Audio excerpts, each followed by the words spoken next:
tindak yang nakal, yang melanggar, kawal proses pembangunan, ya sikat yang mencuri dalam tanda petik. Saya kira itu menutup kebocoran, menjamin dan mengawal agar tidak terjadi penyimpangan, sehingga tujuan pembangunan nasional kita itu, proyek strategis pemerintah itu bisa dijaga karena kejaksaan ada di dalam. Kalau kita bicara public trust itu sebenarnya referensinya sekarang harus ke kejaksaan, Bang. Betul. Karena kejaksaan bisa menjaga selama tahun 2022. Betul. Biasanya itu kan seperti grafik naik turun. Kalau ini kan menaik.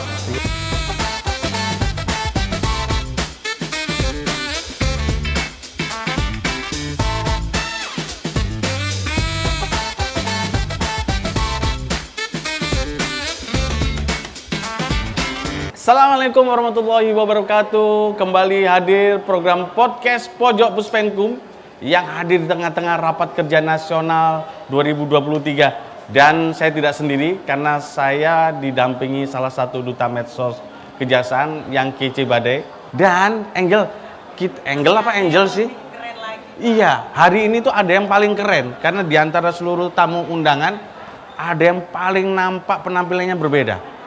Karena pakai baju jas keren banget. Siapa sih, Jel? Bapak Barita Simanjuntak, beliau adalah salah satu ketua komisi kejaksaan yang hadir di tengah-tengah kita. Pak, ngobrol santai aja Pak ya. Kita melihat tadi bahwa kejaksaan hari ini melaksanakan rakernas dan udah dibuka secara resmi oleh Bapak Jaksa Agung. Dengan tema besarnya kejaksaan handal, penegakan hukum humanis, serta transformasi ekonomi yang inklusif dan berkelanjutan. Tema ini menurut Bapak relevan nggak sih Pak dengan visi misi kejaksaan di masa mendatang Pak? Iya, Pak Dedi dan Mbak Angel ya. Ini kalau Mbak Angel katanya apa, kita juga. Karena baru saya lihat ya kejaksaan sekarang reformasinya juga jalan. Berarti kualitas SDM-nya rekrutmen keren Pak ya? Ya, semakin baik. Tadi saya lihat Pojok Puspenkum juga.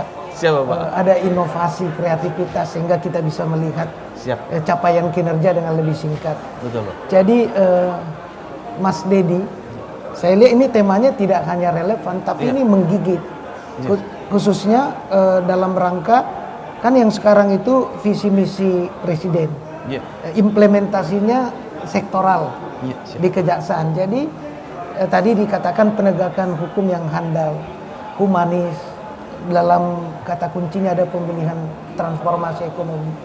Saya kira itu tidak hanya relevan tapi sangat urgen. Karena penegakan hukum yang handal itu berarti bisa dipercaya kan gitu. Dipercaya oleh siapa? Oleh negara, oleh kementerian lembaga dan juga oleh masyarakat, oleh publik. Itu yang terpenting Pak. Itu yang terpenting. Kalau kita katakan public trust sebenarnya kata lain dari keterandalan kan. Jadi dapat diandalkan, dapat dipercaya. Jadi kalau kejaksaan itu andal, dapat dipercaya sebagaimana mengawal penegakan hukum, ya ini kan bisa terbukti dengan capaian kinerja 2022 ya. Jadi udah tepat itu pemilihan keterandalan itu. Sebab menjaga dan merawat public trust juga menunjukkan kepercayaan yang harus makin tinggi dan semakin masif.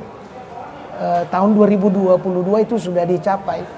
Dan di dalam tahun 2023 ini kan hukum itu tidak dilihat sosok yang menakutkan, humanis. Artinya tidak perlu marah-marah, tidak perlu kasar dalam penegak, tapi tunjukkan sosok yang humanis, yang bersahabat, tapi bisa tegas. Nah, itu kan 2022 capaiannya bagus.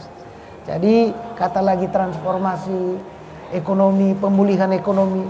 Kan sekarang semua tujuan kita pemulihan ekonomi. Betul. Nah, kejaksaan bisa menjaga ya pemulihan ekonomi dengan cara penegakan hukum. Kontribusi besar kejaksaan untuk bangsa dan negara ini. Ya, pemulihan ekonomi, tindak yang nakal, yang melanggar, kawal proses pembangunan, ya sikat yang mencuri dalam tanda petik. Saya kira itu menutup kebocoran, menjamin dan mengawal agar tidak terjadi penyimpangan, sehingga tujuan pembangunan nasional kita itu, proyek strategis pemerintah itu bisa dijaga karena kejaksaan ada di dalam. Saya kira itu 3 poin pilihan tema yang sangat relevan, penting Dan Rakernas inilah mengimplementasikan dalam kegiatan-kegiatan operasional. Sehingga dia di dataran tema bisa dituangkan dalam tataran aksi, tataran kegiatan. Jadi semua satuan kerja kejaksaan seluruh Indonesia bisa mengimplementasi ketiga pokok dari tema itu berdasarkan tugas pokoknya. Jadi tidak jauh-jauh dari apa yang dia kerjakan, hanya saja harus dia keterandalannya tinggi, humanisnya ada, dan semuanya pemulihan ekonomi, transformasi, dan sesuai dengan apa yang ditargetkan untuk dikerjakan. Inilah salah satu pokok yang perlu dibicarakan secara bottom up ya. Ini kan satuan kerja sudah melakukan rapat kerja, lalu di tingkat nasional, sehingga apa yang diharapkan untuk perbaikan itu justru datang dari bawah. Nah, lalu nanti di sini akan dikaitkan dengan capaian secara nasional, sehingga dia tidak parsial, tapi secara komprehensif akan bisa terukur. Karena pada hakikatnya memang capaian kinerja kejaksaan secara nasional itu akan ditentukan bagaimana di lokal. Menyusun rencana, ya. betul. Nah itu yang pertama. Angel, dan yang nggak kalah pentingnya kalau kita bicara public trust itu sebenarnya referensinya sekarang harus ke kejaksaan, Bang. Betul, Jadi betul. karena kejaksaan bisa menjaga selama tahun 2022. Betul. Biasanya itu kan seperti grafik naik turun. Kalau ini kan menaik. Iya, Sehingga dengan capaian itu sebenarnya tidak berlebihan kalau kita katakan kejaksaan sudah bisa menjadi contoh bagaimana menaikkan kepercayaan dan menjaga itu. Dan kedepannya menjaga itu tentu harus dengan kinerja yang lebih lagi dari 2022. Antara lain semakin masif dan semakin tumbuhnya internal trust ini. Pak Barita, kita melihat bahwa pola Rakernas Kejaksaan saat ini berubah nih. Yang biasanya di akhir tahun, ini sekarang di awal tahun ini. Menurut Bapak ini sudah tepat nggak nih Pak? Ya biasanya kan kalau Rakernas itu berkaitan juga dengan perencanaan, Betul. yang bottom up kan. Betul. Jadi untuk tahun 2023 harusnya kan memang harus sudah mulai dibicarakan Betul. di akhir tahun 2022 Iya. atau paling lambat Januari. Ini termasuk cepat. Dari semua kementerian lembaga saya lihat perencanaan sekarang ini sudah mulai dibenahi supaya kembali on the track. Betul. Jadi memang ketika bicara perencanaan 2023 sudah selesai. Sehingga Rakernas itu ada keterkaitan dengan program, anggaran, serta kegiatan yang sudah tersusun dengan baik untuk dilaksanakan. Yang Saya tentunya kira, harus sesuai RPJMN kan Pak, yang iya. sudah disusun pemerintah kan gitu. Betul, RPJMN Selaras. selaras. Kan tadi ada visi misi presiden, lalu ada yang sektoralnya oleh kejaksaan. Nah itu harus saling nyambung. Baru dia bekerja dalam sistem yang bisa terukur capaiannya. Apalagi kalau sudah kembali ke perencanaan yang benar, karena pekerjaan itu selesai kalau perencanaannya benar, sebagian besar selesai di sini. Nah, ini pertanyaan penting nih. Mungkin pertanyaan terakhir, Bel. Ya. Karena beliau begitu padat kesibukan beliau. Pak, berbicara capaian kinerja kejaksaan, itu juga ada keterkaitan dengan dukungan anggaran dalam dalam pelaksanaan tugas dan fungsinya kejaksaan.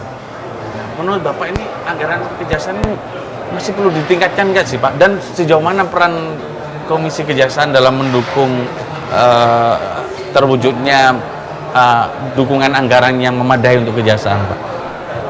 Ya, kalau kita lihat ada perbaikan yang signifikan, Betul.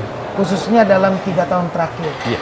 Kalau saya tidak salah, sebelumnya itu masih di putaran 1 digit T ya. Iya, betul. Sekarang kan sudah 2 digit. Betul. Walaupun masih banyak yang harus dikerjakan. Betul. Tetapi kalau kita melihat polisi dan postur anggaran itu kan, Iya.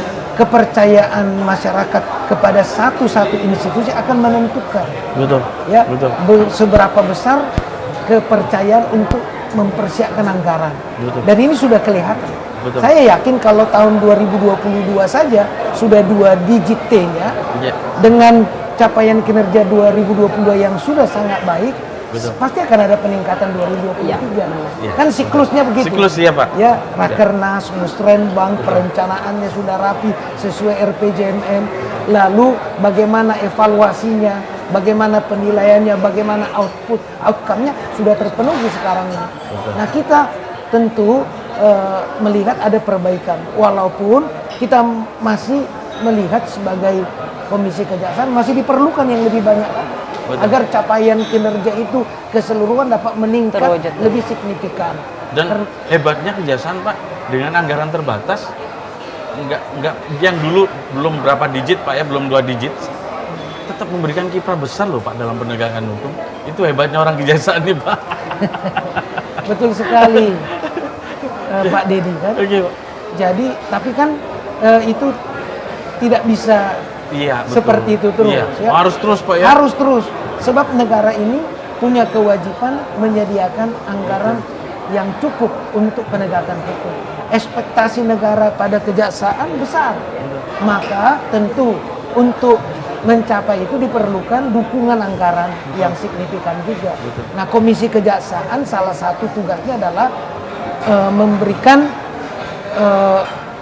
penilaian terhadap organisasi SDM, sarana prasarana termasuk dukungan anggaran. Betul. Nah, Siap. jadi nanti kalau kita bandingkan itu tentu banyak variabelnya. Iya, siap. Tetapi kita berharap di semua bidang-bidang yang capaiannya sudah demikian besar, apalagi penanganan perkara puluhan ribu ditangani dengan ketersediaan anggaran ini, saya kira perlu ada perbaikan supaya berbasis tugas pokoknya itu bisa terpenuhi sesuai dengan apa yang menjadi kebijakan anggaran kita. Dan masih banyak jaksa-jaksa dalam melaksanakan tugas fungsinya belum diakomodir oleh negara. Iya, betul. Masih banyak jaksa yang di pedalaman sana, apa kalau sidang masih Betul. Siap. Betul Masih sekali. perlu di backup itu, Pak. Terima kasih banyak dukungannya, Pak Iya. Barita. Terus Dan mungkin Pak, untuk yang terakhir, tadi Pak Dedi udah bilang penutup, mungkin yang terakhir Pak, boleh dijelaskan terkait dengan harapan-harapan Bapak untuk Kejaksaan Republik Indonesia, khususnya setelah Rakernas ini ya Pak? Iya. Ya, tahun 2022 kejaksaan saya mengatakan itu tahun adiaksa. Sebab 4 periode itu menaik terus. Nah, tahun 2023 kalau tidak mempertahankan harus ada peningkatan. Betul. Dan peningkatan itu hanya bisa secara signifikan kalau tadi saya katakan ada perasaan yang sama, ya bekerja masif seluruhnya, masing-masing jaksa dan pegawai kejaksaan adalah marketing positif bagi kinerja kejaksaan. Karena yang dilihat masyarakat adalah kinerja dan sosialisasi edukasi dari para jaksa. Ini tahun 2023 akan ada peningkatan. Kalau dirasa bahwa semua itu adalah untuk kejaksaan oleh jaksa dan pegawai. Sebab di situ intinya. Komisi ini kan ada di sekitarnya, tapi yang sangat menentukan adalah jaksa dan pegawai kejaksaan. Dan yang berikutnya, yang menurut saya juga penting adalah terus-menerus melakukan sosialisasi pilihan penegakan hukum humanis, ya transformatif untuk kesinambungan itu juga diperlukan. Sebab kita menegakkan hukum bukan untuk menghambat, tapi untuk memastikan hak rakyat untuk kesejahteraan itu capaiannya bisa dijaga dan proyek strategis dan pembangunan nasional itu bisa terus-menerus berjalan dan kejaksaan ada di sentral itu. Hadir di tengah-tengah masyarakat, hadir di tengah-tengah kebutuhan pemerintah. Betul Iya, sekali, keren luar banget ya. biasa. Jel, memang kalau ngobrol sama beliau selalu nggak habis itu, karena beliau itu memang public speakingnya bagus. Iya banget, Pak. Memang enak kalau ngobrol sama beliau. Satu kali Keren tag banget. langsung.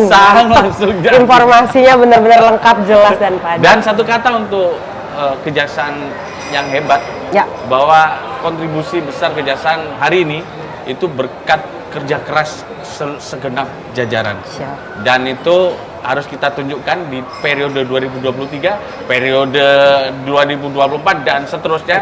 Kejaksaan harus tetap menjadi yang terbaik untuk masyarakat. Salam sehat untuk kita semua. Jumpa lagi nanti dengan Pojok Puspenkum di episode berikutnya. Salam sehat untuk kita semua.